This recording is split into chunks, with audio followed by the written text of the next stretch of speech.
সুপ্রিয় শিক্ষার্থীবৃন্দ, আসসালামু আলাইকুম। কেমন আছো সবাই? আমি মোহাম্মদ মাহফুজুর রহমান, সহকারী শিক্ষক, police lines school and college, Rangpur.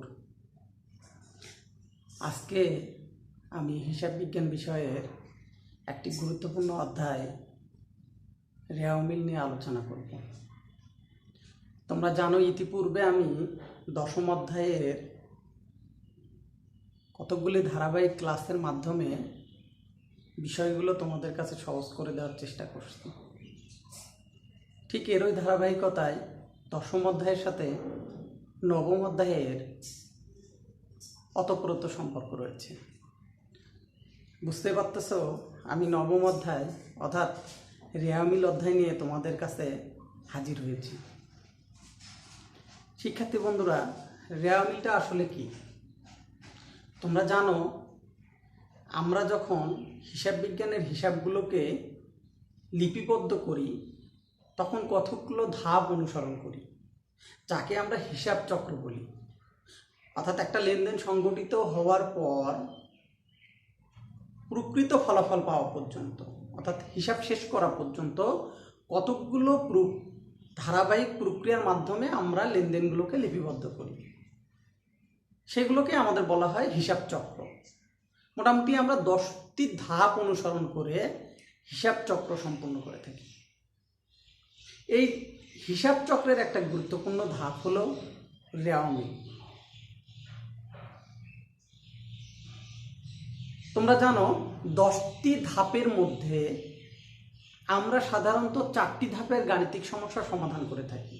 তো আজকে আমি আলোচনা সেইটাই করব যে আমরা হিসাব চক্রের যে 4টি ধাপ অনুসরণ করি তার মধ্যে গুরুত্বপূর্ণ ধাপ একটি রেওয়ামিল, সেটা আমরা আজকে আলোচনা করব।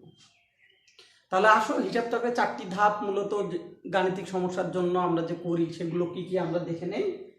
হিসাব চক্রের 4টি ধাপের মধ্যে প্রথমটি হলো, জানো যে লেনদেন সংগঠিত হওয়ার পর ডেবিট ক্রেডিট পক্ষ বিশ্লেষণ করে খাতায় অর্থাৎ প্রাথমিক হিসাবের বই লিপিবদ্ধ করি, এটি হলো জাবেদা।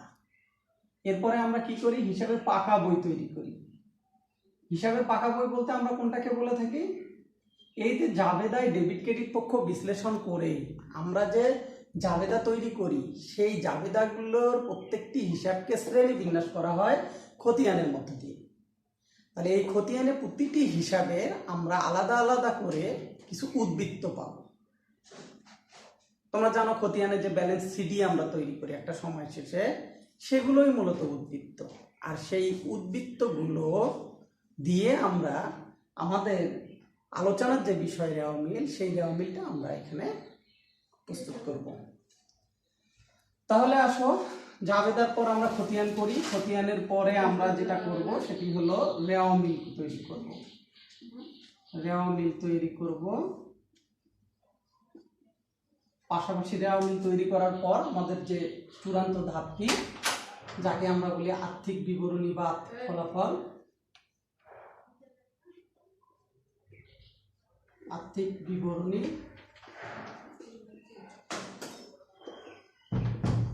প্রস্তুত করব। তাহলে আমরা প্রথমে কি করতেছি? জাবেদা ভুক্ত করতেছি। জাবেদার পর আমরা প্রত্যেকটা হিসাবকে আলাদা আলাদা করে শ্রেণী বিন্যাস করতেছি খতিয়ানে। খতিয়ানের উদ্বৃত্তগুলো দিয়ে আমরা তৈরি করতেছি রেওয়ামিল। এবার রেওয়ামিলকে ব্যবহার করে আমরা তৈরি করব আর্থিক বিবরণী। দেখো, প্রত্যেকটা ধাপ এখানে একটির পর একটি ওতপ্রোতভাবে জড়িত। এখন আসো, আমরা এটিকেই আমরা যা বলে থাকি হিসাব চক্র। তোমাদের বইয়ে 10টি ধাপ আছে। মূলত আমি 4টি ধাপের কথা বললাম, যে আমরা এই 4টি ধাপ ব্যবহার করে বেশিরভাগ অঙ্কগুলোর সমাধান করে থাকি। এখন এই যে আমি আবারও মনে করে দেই যে জাবেদাটা হলো, তোমরা যখন একটা কারবার প্রতিষ্ঠানে লেনদেন সংগঠিত হয়, সেগুলোকে ডেবিট এবং ক্রেডিট পক্ষ বিশ্লেষণ করে হিসাবের প্রাথমিক বই, এই বইতে আমরা লিপিবদ্ধ করি। করার পর প্রত্যেকটি হিসাবকে আবার শ্রেণীবিন্যাস করার জন্য আমরা কি তৈরি করি? এখানে খতিয়ান তৈরি করি। খতিয়ানে আবার এসে দেখা গেছে প্রত্যেকটা হিসাবের আমরা কিছু উদ্বৃত্ত পাবো। এই উদ্বৃত্তগুলোকে ব্যবহার করে ডেবিট উদ্বৃত্তগুলো ডেবিট দিকে, ক্রেডিট উদ্বৃত্তগুলো ক্রেডিট দিকে বসিয়ে আমরা রেওয়া মিল তৈরি করব, আজকে যেটি আমরা আলোচনা করব। এখন এই যে ডেবিট এবং ক্রেডিটগুলোকে রেওয়া মিলে আমরা বসিয়ে যে রেওয়া মিল প্রস্তুত করব, প্রশ্নটা হলো কেন আমরা করব, রেওয়া মিলের উদ্দেশ্যটা কি? আমরা এবার রেওয়া মিলের উদ্দেশ্যটা খুঁজে পাবো, কেন আমরা এই রেওয়া মিল প্রস্তুত করব, এর উত্তরের পাশাপাশি আমরা উদ্দেশ্যটা পেয়ে যাব। প্রথমটা হলো, আমরা যে জাবেদাভুক্ত করেছি তারপর যে খতিয়ান করলাম, প্রত্যেকটা হিসাবের পাকা বই তৈরি করলাম, অর্থাৎ প্রতিটা হিসাবের যে উদ্বৃত্ত নির্ণয় করলাম, আমার লিপিবদ্ধকৃত হিসাবের মধ্যে কোথাও কোনো ভুল আছে কিনা এটি যাচাই করার জন্য আমরা মূলত রেওয়া মিল তৈরি করব। তাহলে রেওয়া মিল তৈরির উদ্দেশ্য হলো গাণিতিক শুদ্ধতা যাচাইয়ের জন্য, গাণিতিক শুদ্ধতা যাচাই করা। তাহলে এই গাণিতিক শুদ্ধতা যাচাইকরণের জন্য মূলত আমরা এখানে যে কাজটা করব, রেওয়া মিল তৈরি করব। শুধু কি তাই? এই রেওয়া মিলের আরো একটি অন্যতম প্রধান উদ্দেশ্য হচ্ছে, সেটি হলো এই রেওয়া মিলটাই হলো আমাদের আর্থিক ফলাফল, অর্থাৎ আমরা দশম অধ্যায়ে যে রয়েছে তোমাদের বইয়ে আর্থিক অবস্থা এবং আর্থিক ফলাফল, অর্থাৎ লাভ ক্ষতির পরিমাণ যে আমরা নির্ণয় করব, কিংবা আমরা যদি অন্যভাবে বলি, একটি কারবার প্রতিষ্ঠানের একটা নির্দিষ্ট সময় বা বছর শেষে যে আর্থিক ফলাফল আমরা প্রস্তুত করি, সেই আর্থিক ফলাফল প্রস্তুতে এই রেওয়া মিলটি আমাদের কি করবে, ভিত্তি হিসাবে কাজ করবে। তাহলে এই রেওয়া মিলটিকে আমরা ব্যবহার করে আর্থিক বিবরণী আমরা প্রস্তুত করব, এটা একটু তোমাদের মাথায় থাকতে হবে। তাহলে রেওয়া মিল হলো আর্থিক বিবরণী প্রস্তুতের মূল ভিত্তি। কারণ এই রেওয়া মিলের মধ্যে দেখা গেছে যে তোমাদের হিসাবের সমস্ত উপাদানগুলো থাকে, যেমন সম্পদ থাকে, দায় থাকে, রেওয়া মিলের মধ্যে মুনাফা জাতীয় আয় থাকে, মুনাফা জাতীয় ব্যয় থাকে, মূলধন জাতীয় আয় থাকে, মূলধন জাতীয় ব্যয় থাকে, হ্যাঁ, সব কিছু আমাদের রেওয়া মিলের মধ্যে থাকে। তাহলে এই রেওয়া মিলটাকে ব্যবহার করে আমরা তৈরি করব আর্থিক বিবরণী। তো রেওয়া মিলটা আমরা এখানে এসে যে ডেবিট এবং ক্রেডিট উদ্বৃত্ত যে সমান হবে, কেন হবে? এখন প্রশ্নটা হলো, তোমরা দ্বিতীয় অধ্যায়ে ইতিপূর্বে জেনেছো যে আমরা হিসাব বিজ্ঞানের একটা মূল উপাদানকে ব্যবহার করি, এ সমান এল প্লাস ই বা এল প্লাস ওই। এখানে এটিকে আমরা ডেবিট সাইড ধরি, এটিকে আমরা ক্রেডিট সাইড ধরি। অর্থাৎ দেখা গেছে যে আমাদের হিসাব লিপিবদ্ধ করার ফলে একটা কারবার প্রতিষ্ঠানের অলওয়েজ, অর্থাৎ সর্বদাই ডেবিট পক্ষ এবং ক্রেডিট পক্ষ আমাদের কি হয়ে যায়, সমান হয়ে যায়। এবং এর আলোকেই আমরা কিন্তু রেওয়া মিলে এসে এই যে খতিয়ান পর্যন্ত প্রত্যেকটা হিসাবের উদ্বৃত্ত পেলাম, সেই উদ্বৃত্তগুলোকে রেওয়া মিলে ব্যবহার করে আমরা এই ডেবিট উদ্বৃত্ত এবং ক্রেডিট উদ্বৃত্তগুলোকে দুই পাশে বসিয়ে যোগফল দুটাই সমান প্রমাণ হবে। যদি এটি সমান না হয়, যদি রেওয়া মিলে ডেবিট এবং ক্রেডিট উদ্বৃত্তর যোগফলগুলো যদি দুই পাশে সমান না হয়, তাহলে আমাদের বুঝতে হবে যে লিপিবদ্ধ ইতিপূর্বে আমরা যে হিসাব লিপিবদ্ধ করেছি সেই হিসাবের মধ্যে কোথাও ভুল ছিল। তাহলে রেওয়া মিলে এসে এই ভুলটা ধরা পড়বে এবং গাণিতিক শুদ্ধতা এবং যাচাই হয়ে যাবে এবং সংশোধন করা যাবে, পাশাপাশি পরবর্তীতে আর্থিক ফলাফল প্রস্তুতিতে সহায়তা করবে। কিন্তু এই রেওয়া মিলে যদি ভুল হয়ে থাকে, অর্থাৎ যদি ডেবিট এবং ক্রেডিট উদ্বৃত্তের যোগফল যদি সমান না হয়, তাহলে আমরা যে আর্থিক ফলাফল প্রস্তুত করব, অর্থাৎ আর্থিক অবস্থাটা যেটা তৈরি করব, সেখানে আমাদের ভুল থেকে যাবে। অর্থাৎ পরিপূর্ণ এবং নির্ভুল একটা আর্থিক বিবরণী তখন প্রস্তুত করা কখনো সম্ভব হবে না। তাহলে আমরা যদি একটু আমরা আজকে রেওয়া মিলের ধারণা একটু বুঝতে পারলাম, রেওয়া মিলের উদ্দেশ্যগুলোর মধ্যে দুইটি উদ্দেশ্য খুব ভালোভাবে জেনেছি। তাহলে আমি যদি উদ্দেশ্যগুলোকে তোমাদের বইয়ের ভাষায় বলি, সেখানে বলা আছে জাবেদা এবং খতিয়ানের লেনদেনগুলোকে সঠিকভাবে লিপিবদ্ধ করা হয়েছে কিনা তা যাচাই করার জন্য আমরা রেওয়া মিল প্রস্তুত করি। 2 নম্বর উদ্দেশ্য আছে আর্থিক বিবরণী, অর্থাৎ বিশদ আয় বিবরণী ও আর্থিক অবস্থা বিবরণী প্রস্তুত করাটা আরো সহজ করার জন্য আমরা রেওয়া মিল প্রস্তুত করি। 3 নম্বর উদ্দেশ্য হলো জাবেদা এবং খতিয়ানে লিপিবদ্ধকৃত হিসাবগুলোতে যদি কোথাও কোনো ভুল থাকে সেই ভুলগুলোকে আমরা এই রেওয়া মিল প্রস্তুতের সময় চিহ্নিত করতে পারবো। 4 নম্বর হলো দুতরফা দাখিলা পদ্ধতি অনুযায়ী জাবেদা খতিয়ানের লেনদেনগুলো লিপিবদ্ধ হয়েছে কিনা এটা নিশ্চিত হওয়ার জন্য আমরা রেওয়া মিল প্রস্তুত করব। 6 নম্বরে এসে আছে যে রেওয়া মিলের সাহায্যে কারবারের আর্থিক অবস্থা সম্পর্কে ধারণা পাওয়া যাবে। আমরা জানি যে রেওয়া মিলে যেহেতু আমাদের চূড়ান্ত হিসাবে যাওয়ার পূর্বে রেওয়া মিলটা প্রস্তুত করা হয়, এখানে সকল হিসাবগুলো লিপিবদ্ধ করা থাকে। মোটামুটি এটি দেখলেই বোঝা যায় যে কারবারের একটা আর্থিক ফলাফল বা আর্থিক চিত্রটা কি হবে।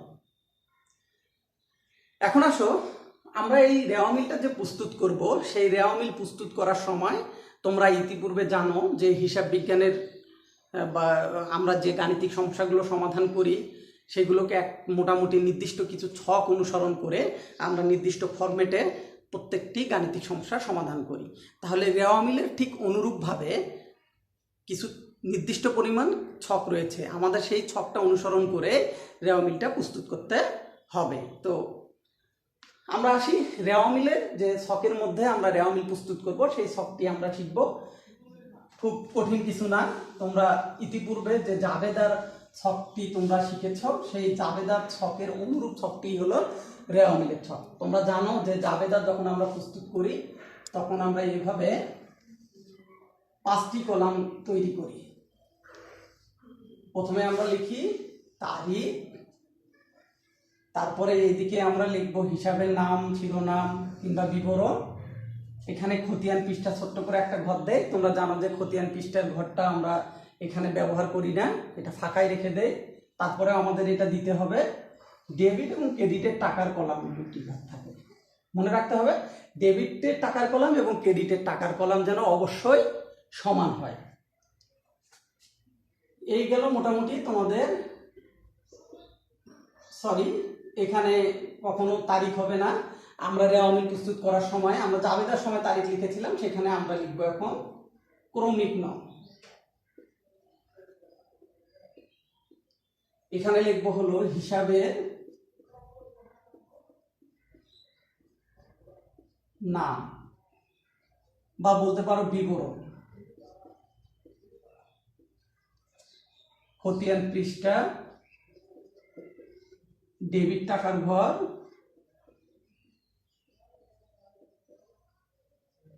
ক্রেডিট টাকার ঘর। এই গেল আমাদের। এখন এই যে হিসাবের নাম, এখানে ক্রমিক নম্বর অর্থাৎ তারপরে এখানে আসে আমরা যখন হিসাবের নাম লিখব, তো এই ঘরে সাধারণত আমি পূর্বেই বলেছি যে আমরা যখন রেওয়া মিল প্রস্তুত করব তখন খতিয়ানের উদ্বৃত্ত দিয়ে প্রস্তুত করব। তাহলে তোমাদের মনে প্রশ্ন জাগতেছে যে আসলে কি আমি তাহলে জাবেদা করব তারপর খতিয়ান করব, ওখানে যে উদ্বৃত্তগুলো পাবো সেই উদ্বৃত্তকে ব্যবহার করে আমি রেওয়া মিল প্রস্তুত করব? শিক্ষার্থী বন্ধুরা, এইটা তোমাদের না, তোমাদের বইয়ে অর্থাৎ তোমাদের প্রশ্নে দেওয়াই থাকবে খতিয়ান উদ্বৃত্ত।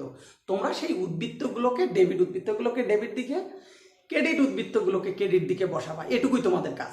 দিয়ে তোমরা রেওয়া মিল প্রস্তুত করবা। তোমাদেরকে জাবেদা করে খতিয়ান করে তারপর রেওয়া মিল তৈরি করতে হবে না, উদ্বৃত্তগুলো দেওয়াই থাকবে। সেই উদ্বৃত্তগুলোর নাম আমরা এখানে হিসাবের বিবরণ, হিসাবের নাম বা হিসাবের বিবরণের ঘরে আমরা দিব। তারপর টাকা ডেবিটের উদ্বৃত্তগুলোর টাকা ডেবিট দিকে, ক্রেডিট উদ্বৃত্তের টাকা ক্রেডিট দিকে বসে শেষে যাই আমরা কি করব, ডেবিট উদ্বৃত্তের যোগফল এবং ক্রেডিট উদ্বৃত্তের যোগফলগুলো আমরা বের করব। তাহলে আমি আবারও বলি, আমাদের রেওয়া মিল প্রথমে আমরা প্রতিষ্ঠানের নাম লিখে নিব, যে প্রতিষ্ঠানে আমরা রেওয়া মিল প্রস্তুত করব সেই প্রতিষ্ঠানের নাম সবার থাকবে উপরে, প্রতিষ্ঠানের নাম। প্রশ্নের মধ্যে যে প্রতিষ্ঠান দেওয়া থাকবে তার নামটি তোমরা লিখবা। পাশাপাশি তোমরা এখানে লিখবা যে কোন সময়, একটা কোন সময় শেষে তোমরা রেওয়া মিল প্রস্তুত করতেছো। ধরে নাও 31শে ডিসেম্বর 2019 প্রশ্নে দেওয়া আছে, ধরে নাও 2019 সালের সমাপ্ত বছরের জন্য, সমাপ্ত বছরের জন্য। এভাবে আমরা একটা রেওয়া মিল প্রস্তুত করব। এখন আমরা তো রেওয়া মিল প্রস্তুত করে, আমি আবারও মনে করে দেই, তাহলে প্রতিষ্ঠানের নাম, তারপর আসো যে কোন সময়ে তুমি প্রস্তুত করতেছো সেই তারিখটা। এরপরে আমরা ব্যবহার করব ক্রমিক নং, হিসাবের নামতার যে উদ্বৃত্তগুলো প্রশ্নে দেওয়া থাকবে সেগুলো। খতিয়ান পৃষ্ঠা মোটামুটি আমরা এখানে কিছুই লিখবো না, ফাঁকাই রাখবো, কিন্তু এটি আমাদেরকে দিতে হবে পরীক্ষার খাতায়। ডেবিট টাকার ডেবিট দিকে বসাবো, ক্রেডিট টাকাগুলো ক্রেডিট দিকে, ডেবিট উদ্বৃত্তগুলোকে ক্রেডিট দিকে বসাবো। বসে এই গেল আমাদের রেওয়া মিলের নির্দিষ্ট ছকটা। তোমরা জানো রেওয়া মিল হিসাব এর কোনো অংশ না, কিন্তু এটা গুরুত্বপূর্ণ এই কারণে যে এই রেওয়া মিলকে ব্যবহার করে আমরা চূড়ান্ত হিসাবটা প্রস্তুত করব, এই কারণে রেওয়া মিলের খুবই গুরুত্ব রয়েছে। এখন আসো,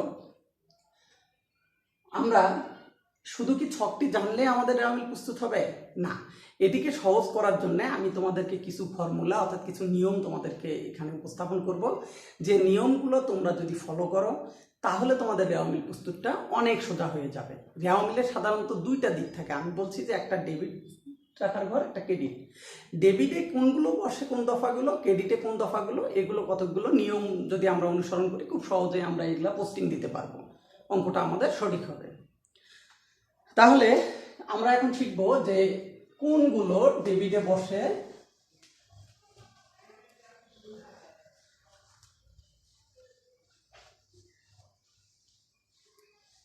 কোন দফাগুলো ক্রেডিটে বসে, বসিয়ে আমরা রেওয়া মিল প্রস্তুত করি। তাহলে এই কোনগুলো ডেবিটে এবং কোনগুলো ক্রেডিটে বসে এটি তোমাদের কাছে উপস্থাপন করার আগে তোমাদের একটা ছোট্ট ফর্মুলা আমি দেই। এর আগে আমি লেনদেন দুতরফা দাখিলা পদ্ধতি যখন আমরা তোমাদের কাছে আলোচনা করছি সেখানে বলা ছিল যে একটি ছোট্ট ফর্মুলা যদি অনুসরণ করো তাহলে তোমার রেওয়া মিলটা হয়ে যাবে। অর্থাৎ সেখানে আমরা বলছিলাম যে সব বৃদ্ধি ডেবিট, আদম বৃদ্ধি ক্রেডিট। আমরা সেখানে আলোচনা করছিলাম সব বৃদ্ধি ডেবিট,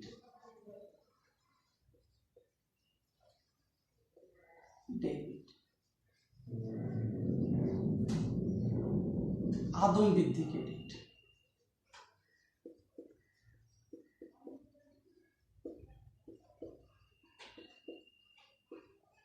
আচ্ছা, যদিও বা এটা তোমাদের বইয়ে বলা নাই, তোমাদেরকে একটু সহজ করা এবং বোঝানোটাকে আরো ইজি করে দেওয়ার জন্য মূলত আমি এই দুইটা বাক্য ব্যবহার করছি। সব বলতে আমরা যদি এটার মিনিং জানতে চাই তাহলে সব বলতে দন্তের সাথে সম্পদকে বোঝাচ্ছে, সম্পদ। বতে হলো ব্যয় বা খরচ। তাহলে আমরা জানি সম্পদ, ব্যয় ও খরচ বৃদ্ধি পেলে সবসময় কি হয়, ডেবিট হয়। তাহলে সম্পদ এবং ব্যয় এই উদ্বৃত্তগুলোকে আমরা সবসময় ডেবিট উদ্বৃত্ত বলবো এবং ডেবিট দিকে বসাবো। অনুরূপভাবে তোমরা জানো হিসাব যে আমাদের 5 প্রকার, সম্পদ, দায়, আয়, ব্যয়, মালিকানা সত্ত্ব, সেখানে অন্য 3টি হিসাব হলো আয়, পরে আতে হলো আয়, দতে হলো দায়, মতে হলো মূলধন, মালিকানা সত্ত্ব মূলধন। তাহলে এই যে 5টি সম্পদ, ব্যয়, এগুলো সবসময় ডেবিটে বসবে, আয়, দায়, মূলধন, এইটি হলো রেওয়া মিলের মেন সূত্র। সব ডেবিট, আদম ক্রেডিট, সব ডেবিট, আদম ক্রেডিট। পাশাপাশি আমরা এই ফর্মুলার পাশাপাশি আমরা আরো ডিটেলস একটু জানার চেষ্টা করব যে রেওয়া মিলে মূলত কোনগুলো কোন দিকে বসে আর কোন দফাগুলো রেওয়া মিলে অন্তর্ভুক্ত হয় না, আমি একটু পরে আলোচনা করব। তাহলে এখন আসো ডেবিট দিকে যে সব বিষয়গুলো, মাঝখানে একটা আমি টান দিয়ে নিলাম, ডেবিট দিকে বসে, ডেবিটে বসে যে দফাগুলো, যে দফাগুলো,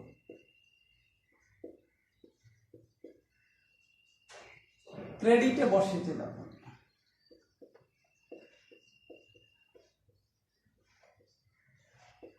যে দফাগুলো। আমি কিছু টেকনিক তোমাদেরকে দেখানোর চেষ্টা করব, ওই টেকনিকগুলো ফলো করলে তোমাদের রেওয়া মিল প্রস্তুতিটা অনেক সহজ হয়ে যাবে।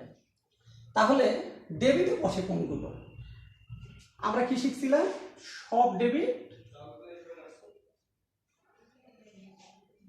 সব ডেবিট,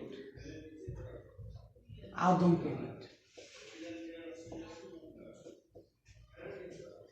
এই আলোকেই আমরা রেওয়া মিল এখানে প্রস্তুত করব। তাহলে সব ডেবিট সম্পদ, তাহলে যাবতীয় সম্পদ আমাদের বসবে, যাবতীয় সম্পদ, যাবতীয় সম্পদগুলো আমরা কোন দিকে বসাবো? যাবতীয় সম্পদগুলো আমাদের ডেবিট পাশে বসবে, ডেবিট। তাহলে যাবতীয় সম্পদ হবে ডেবিট। পাশাপাশি ব্যয়গুলো কি হবে? আমরা জানি যে এর পাশাপাশি যে ব্যয়গুলো রয়েছে সেই ব্যয়গুলো বসবে ডেবিটে। যাবতীয় সম্পদ ডেবিটে বসলো, যাবতীয় ব্যয় বা খরচ ডেবিটে বসবে। যাবতীয় ব্যয় বা খরচ আমরা যখন পাবো তখন সেগুলোকে ডেবিটে বসাবো। এবার অগ্রিম খরচ যদি থাকে, আমাদের প্রশ্নে অগ্রিম খরচ তোমরা জানো যে অগ্রিম ভাড়া, অগ্রিম বেতন, অগ্রিম পরিবহন খরচ, এসব যদি আমরা পাই, অর্থাৎ অ্যাডভান্স কোনো টাকা দেওয়া থাকলে সেগুলোকে আমরা সম্পদ জানি, এগুলো ডেবিটে বসবে। তারপর আসো প্রাপ্য আয়, আমাদের আয় হয়ে গেছে প্রাপ্য আয়, এগুলো ডেবিটে বসে। যে আমরা আয় হয়েছে, আয়টা এখনো আমাদের কাছে আসেনি, আয়টা আমরা পরবর্তীতে পাবো। এই প্রাপ্য আয়গুলোকে আমরা সম্পদ মনে করি, চলতি সম্পদ, সেগুলো আমরা ডেবিট দিকে বসাবো। এরপর আসো বিক্রয় ফেরত।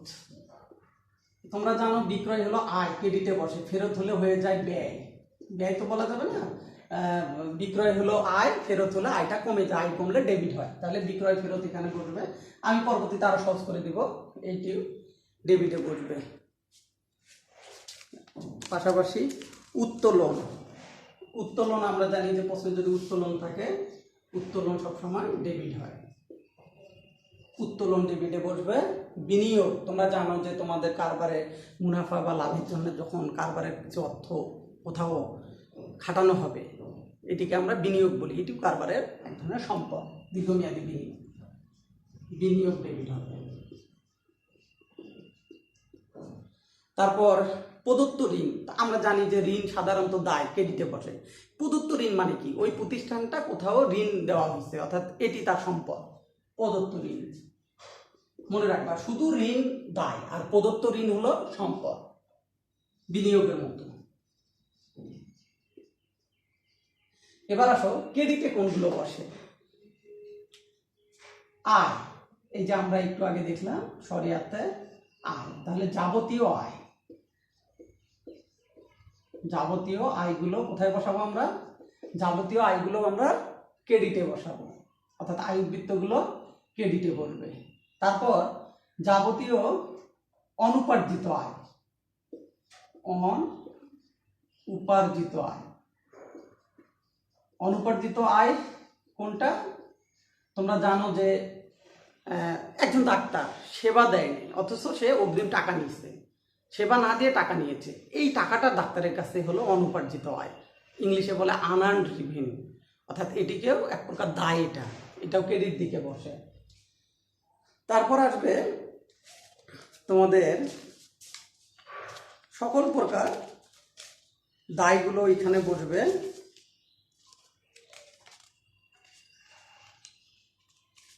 যে সকল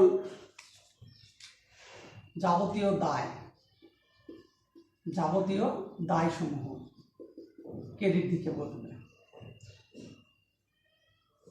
সকল প্রকার সঞ্চিতি, তোমরা জানো অনেক সময় দেনাদার সঞ্চিতি থাকে, তারপর অনাদায়ী পাওনা সঞ্চিতি থাকে, কুঋণ সঞ্চিতি থাকে। সঞ্চিতি কথাটি থাকলেই শুধুমাত্র ক্রেডিটে বসবে, অর্থাৎ যে দফার সাথে সঞ্চিতি বলা আছে সেই দফাটাই আমরা ক্রেডিটে বসাবো।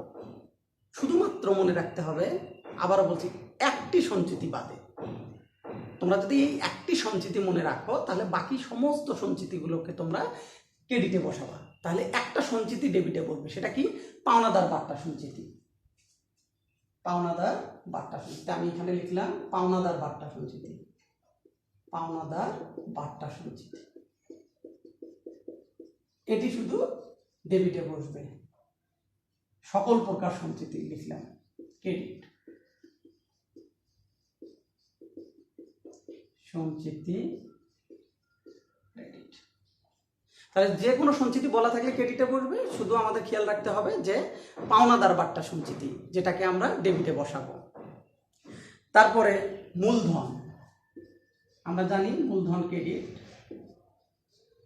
ঋণ, শুধু ঋণ বলা থাকলে ক্রেডিট হবে। বকেয়া খরচ, আমরা জানি অগ্রিম খরচ, যেমন অগ্রিম খরচ তোমরা ডেবিট দিকে বসাইছো, ঠিক তেমনই বকেয়া খরচ যদি থাকে, বকেয়া বেতন, বকেয়া ভাড়া, বকেয়া খরচ কি হবে, বকেয়া খরচগুলো ক্রেডিটে বসবে। তারপর আসো ক্রয় ফেরত। ক্রয় ফেরত, অতিরিক্ত মূলধন, অতিরিক্ত মূলধন,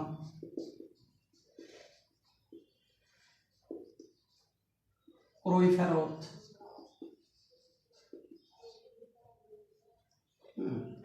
তাহলে ক্রয় ডেবিট হয়, যখন ফেরত হয়ে যাবে তখন ব্যয়টা কি হয়ে যায়, ব্যয় বাড়লে ডেবিট হয়, ব্যয় কমলে ক্রেডিট। তাহলে ক্রয় যখন ফেরত হয়, আমরা ক্রয় করা মাল যখন ফেরত দিব তখন দেখা গেছে যে ওটা আমাদের ব্যয়টা কমে যায়, এই কারণে ক্রেডিট হবে। পাশাপাশি অতিরিক্ত মূলধন বা মূলধন আমরা ক্রেডিটে বসাবো। তারপর পাওনাদার। পাওনাদার তোমরা মনে রাখবা, এটা দায়, ক্রেডিটে বসবে, কারণ আমরাই তো বলছি যে দায় ক্রেডিটে বসে। এরপর প্রদেয়। প্রদেয় খরচ। প্রদেয় খরচ বলতে যে খরচ হয়ে গেছে, টাকাটা এখনো পরিশোধ হয় নাই, দিতে হবে, এটি এক প্রকার দায়, এটাও ক্রেডিটে বসে। এই গেল মোটামুটি। আমি তোমাদেরকে আরো এই বিষয়গুলো কিছু টেকনিক ফর্মুলার সাহায্যে আরো সহজ করে দিব একটু পরে। তার আগে আরেকবার আমরা এক নজর দেখি ডেবিটে যে দফাগুলো রেওয়া মিলের ডেবিট দিকে বসে, সেগুলো হলো যাবতীয় সম্পদ ডেবিটে বসবে। যাবতীয় সম্পদ তোমরা জানো যে নগদ, আসবাবপত্র, যন্ত্রপাতি, ব্যাংক জমা, হ্যাঁ, দেনাদার, এইরকম যাবতীয় যে সম্পদগুলো আমরা পাবো সবগুলো আমরা ডেবিট দিকে বসাবো। যাবতীয় ব্যয় বা খরচ, যদি কোনো খরচ, ক্রয়, ভাড়া, বেতন, বিজ্ঞাপন, এরকম অনেক খরচ একটা কারবার প্রতিষ্ঠানে রয়েছে, তাহলে খরচ বা ব্যয়গুলোকে সবসময় আমরা ডেবিটে বসাবো। পাওনাদার বাট্টা সঞ্চিতি, আমি বলছি এটা মনে রাখার সহজ উপায়, সকল প্রকার সঞ্চিতি যদি আমরা ক্রেডিটে বসাই, একটা সঞ্চিতি শুধু আমরা ডেবিটে বসাবো, সেটি হলো পাওনাদার বাট্টা সঞ্চিতি। এবার আসো অগ্রিম খরচ। অগ্রিম খরচ মানে তোমরা জানো যে আমরা যদি অ্যাডভান্স কোথাও টাকা দিয়ে থাকি, সেটাই হলো অগ্রিম খরচ। সকল অগ্রিম খরচগুলো মনে রাখার সহজ উপায় দেখো, অগ্রিম খরচ বসবে হলো সম্পদ হিসাবে ডেবিট দিকে, তার মানে এটা ডেবিটে বসে দেওয়া হলে, তাহলে বকেয়া খরচগুলো নিশ্চিত ক্রেডিটে বসবে, যেটা দায়, এখনো দেওয়া হয়নি। বিক্রয় ফেরত, এটা আমি একটু পরে আরো সুন্দর করে আলোচনা করব। এটা বিক্রয় ফেরত ডেবিটে বসে, কিভাবে বসে একটু একটা সূত্র মনে রাখলেই চলবে। উত্তোলন, উত্তোলন হলো সবসময় ডেবিট হয়। বিনিয়োগ, এটাও সম্পদ, এটাও ডেবিট হয়। প্রদত্ত ঋণ, এটাও ডেবিট হবে। এখন আসো ক্রেডিটে বসে যে দফাগুলো, ক্রেডিটে বসে যাবতীয় আয়, অনুপার্জিত আয়, তারপর যাবতীয় দায়গুলো ক্রেডিটে বসে। সকল প্রকার সঞ্চিতি, আমি একটু আগে বলছি মূলধন ক্রেডিট, ঋণ, আমরা বকেয়া খরচ ক্রেডিটে বসাবো। অতিরিক্ত মূলধন, ক্রয় ফেরত আমি একটু পরে আরো সহজ করে দিব। পাওনাদার, প্রদেয় খরচ, এগুলো সবসময় ক্রেডিটে বসে। এই দফাগুলো যদি আমরা মনে রাখি, শিক্ষার্থী বন্ধুরা, তোমাদের খুব মনোযোগের সাথে এই দফাগুলো তোমাদের রেওয়া মিলে ডেবিট এবং ক্রেডিট দিকে বসাইতে হবে। যদি একটা দফা আমরা ভুল করি, তাহলে সমস্ত রেওয়া মিলে 4 মার্ক আমরা হারাবো।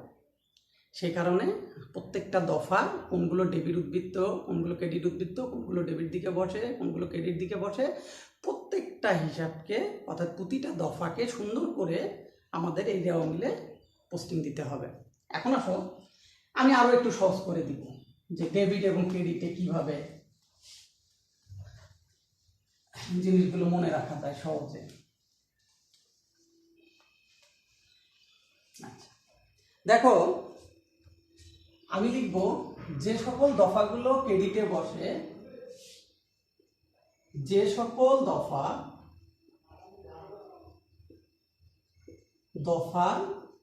ক্রেডিটে বসে তার সুদ বলা থাকে, তার সুদ ডেবিট হয়। আমি উদাহরণ দিয়ে জিনিসটা আরো ইজি করে দিব। অনুরূপভাবে যে সকল দফা ডেবিটে বসে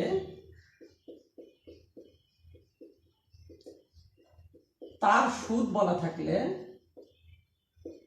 বলা থাকলে ক্রেডিট হয়, আমি উদাহরণ দিয়ে বুঝাই দেই বিষয়টা। আমরা জানি মূলধন কোথায় বসে? আমাদের মূলধন হলো ক্রেডিট, মূলধন ক্রেডিটে বসে। আমি বলছি যেগুলো ক্রেডিটে বসে তার মানে মূলধন ক্রেডিটে বসে, এর সুদ যদি বলা থাকে তাহলে ডেবিট হবে, তখন এটা খরচ হয়ে যাবে। তখন মূলধনের সুদ বলা থাকলে ডেবিট হবে, খরচ ব্যয় তখন এটা ডেবিট হবে। অনুরূপভাবে বিনিয়োগ ডেবিট হয়, আমরা জানি বিনিয়োগ হলো সম্পদ, ডেবিট হয়, কিন্তু বিনিয়োগের সুদ তখন এটা আয় হয়ে যাবে। অর্থাৎ যেগুলো ডেবিটে বসে তার সুদ বলা থাকলে ক্রেডিট হয়, তাহলে বিনিয়োগের সুদ কোথায় বসবে? ক্রেডিটে বসবে। বিনিয়োগ ডেবিটে বসে, সুদ বলা থাকলে ক্রেডিটে হবে। অনুরূপভাবে দেখো বিক্রয়, আমরা কি জানি? বিক্রয় হলো আয়, বিক্রয় কোথায় বসবে? বিক্রয় সাধারণত ক্রেডিটে বসবে। যখন এই বিক্রয়ের পিছনে অর্থাৎ পাশে যখন ফেরত বলা থাকবে তখন কি হবে? এটা ডেবিট হয়ে যাবে। উল্টাটা, বিক্রয় ক্রেডিটে বসে, যখন ফেরত বলা থাকবে রেওয়ামি করার সময় সেটি ডেবিটে বসবে, বিক্রয় ফেরত। আয়টা কমে যায়, এই কারণে আয় বাড়লে ক্রেডিট, কমলে ডেবিট। এবার আসো ক্রয়, আমরা জানি ক্রয়টা হলো কি? ক্রয়টা হলো ব্যয়। আবার ক্রয় যখন ফেরত থাকবে ক্রয়ের পর তখন ব্যয়টা কমে যায়, তখন ক্রেডিট হয়। এবার আসো সকল প্রকার প্রাপ্য,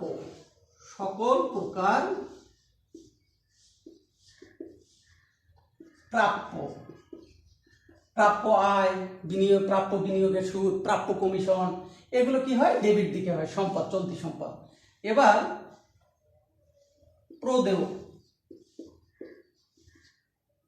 প্রদেয় বলা থাকলে কি হবে? সবসময় প্রদেয় খরচগুলো, প্রদেয় ভাড়া, প্রদেয় বেতন ইত্যাদি প্রাপ্য বলা থাকলে ডেবিট দিকে, আর প্রদেয় যদি বলা থাকে প্রদেয় ভাড়া, প্রদেয় বেতন, প্রদেয় কমিশন ইত্যাদি ক্রেডিট দিকে বসবে। অনুরূপভাবে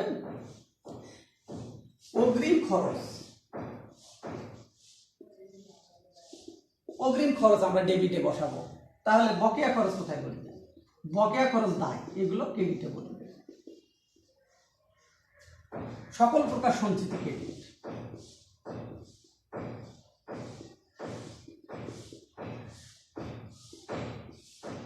পাওনাদার বার্তা সঞ্চিতি ডেবিট।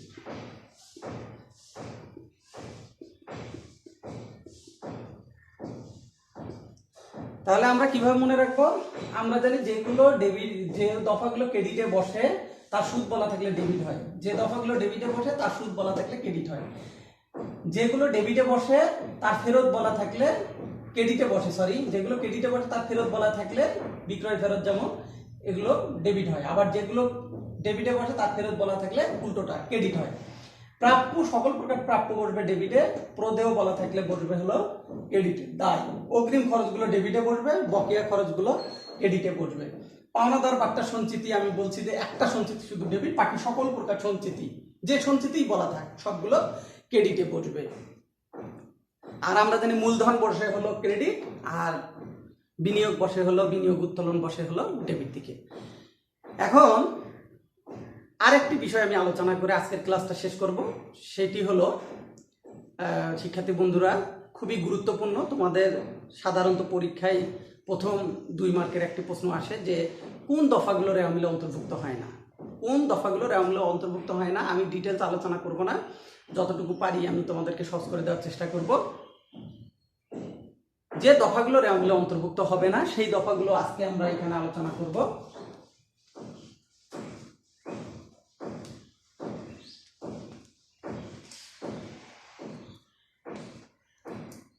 যে দফাগুলো রেওয়া মিলে অন্তর্ভুক্ত হয় না, যে দফাগুলো রেওয়া মিলে অন্তর্ভুক্ত হয় না।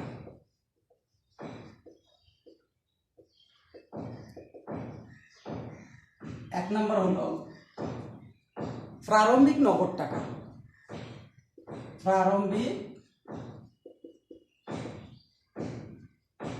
নগদ, অথবা বলা থাকবে নগদ তহবিল, নগদ তহবিল অথবা হাতে নগদ বলা থাকবে, ব্র্যাকেটে দেওয়া থাকবে এক, যে কোনো মাস হতে পারে, 1 তারিখ, 1/1/2019, এরকম যে কোনো একটা পহেলা তারিখ দেওয়া থাকবে, সেক্ষেত্রে এটা প্রারম্ভিক। এগুলো রেওয়া মিলে অন্তর্ভুক্ত হয় না। তাহলে তোমাদের মনে থাকবে যে যদি প্রারম্ভিক নগদ রেওয়া মিলে অন্তর্ভুক্ত হয় না, তাহলে কি সমাপনী নগদ অর্থাৎ সময় শেষে যে নগদ টাকা থাকে এটি কি হবে না? শিক্ষার্থী বন্ধুরা, আমি বলছি প্রারম্ভিক নগদ, শুরুর নগদ অর্থাৎ 1 তারিখের নগদ টাকা শুধু বসবে না, তাহলে শেষের তারিখের নগদ অর্থাৎ সমাপনী নগদ অবশ্যই বসবে সম্পদ হিসাবে, ডেবিটে। কিন্তু এটুকু মনে রাখতে হবে, প্রারম্ভিক নগদ বসে না। অনুরূপভাবে 2 নম্বর, প্রারম্ভিক ব্যাংক জমা। প্রারম্ভিক ব্যাংক জমা অথবা ব্যাংক জমা লেখে ব্যাংক জমা দিয়ে 1/1/19 এরকম একটা তারিখ দেওয়া থাকবে, এটিও রেওয়া মিলে অন্তর্ভুক্ত হবে না। 3 নম্বর, কেন হবে না আমি একটু পরে আবারও বলছি, বুঝে দেওয়ার চেষ্টা করব। সমাপনী মজুত পণ্য, সমাপনী মজুত পণ্য এর একটি ব্যতিক্রম সূত্র আছে, আমি পরে কোনো ক্লাসে আরো সহজ করে দিব। সমাপনী মজুত পণ্য কি হয়? রেওয়া মিলে সমাপনী মজুত পণ্য বা মজুত পণ্য লিখে প্রশ্নে দেওয়া থাকতে পারে মজুত পণ্য দিয়ে 31 বা 30 তারিখ, একটা মাস দেওয়া থাকবে, একটা সাল দেওয়া থাকবে, সেক্ষেত্রে বুঝতে হবে যে সমাপনী মজুত পণ্য রেওয়া মিলে অন্তর্ভুক্ত হয় না। 4 নম্বর হলো অব্যবহৃত মণিহারি। অব্যবহৃত মণিহারি, অব্যবহৃত মণিহারি সাধারণত রেওয়া মিলে অন্তর্ভুক্ত হয় না। তাহলে আমরা আসি যে দফাগুলো রেওয়া মিলে অন্তর্ভুক্ত হবে না, আমাদের মনে রাখতে হবে, মুখস্থ করতে হবে যে প্রারম্ভিক নগদ বা নগদ তহবিল বা হাতে নগদ লিখে যদি 1 তারিখ দেয় অর্থাৎ শুরুর তারিখেরটা, এটি কখনো রেওয়া মিলে অন্তর্ভুক্ত হয় না। তাহলে সমাপনী নগদ হবে। প্রারম্ভিক ব্যাংক জমা অন্তর্ভুক্ত হয় না, তাহলে সমাপনী ব্যাংক জমা হবে। সমাপনী মজুত পণ্য অন্তর্ভুক্ত হয় না, তাহলে প্রারম্ভিক মজুত পণ্য অন্তর্ভুক্ত হয়। অব্যবহৃত মণিহারি অন্তর্ভুক্ত হয় না, তাহলে মণিহারি খরচ অন্তর্ভুক্ত হয়। এই দফাগুলো আমাদের মনে রাখতে হবে। কেন হয় না? এখন প্রশ্ন হলো আমি কেন প্রারম্ভিক নগদ বা নগদ তহবিলটা আমি অন্তর্ভুক্ত করব না? আচ্ছা শিক্ষার্থী বন্ধুরা, ধরে নাও তোমার শুরুতে তুমি যে বছরে হিসেব করতেছো ওই বছরের শুরুতে তোমার নগদ টাকা ছিল, নগদ ছিল শুরুর তারিখে 1 তারিখে 20 টাকা। ধরো মাস শেষে যে মাসের হিসাব করতেছো, রেওয়া মিল করতেছো, সেই মাস শেষে তোমার আরো নগদ টাকা কারবারে আসছে 10 টাকা, তাহলে আবার কোনো নগদ টাকা তুমি পাইছো 10 টাকা, তাহলে মোট কত হলো? 30 টাকা। এটাই হলো সমাপনী নগদ। সমাপনী নগদ। এখন এই যে 30 টাকা আমি যখন সম্পদের দিকে বসাবো, তাহলে প্রারম্ভিক অর্থাৎ 1 তারিখে যেটা ছিল, 1 তারিখের এই নগদ টাকাটা আমার এর ভিতরে অন্তর্ভুক্ত আছে। আমি যদি এখন প্রারম্ভিক নগদটা অন্তর্ভুক্ত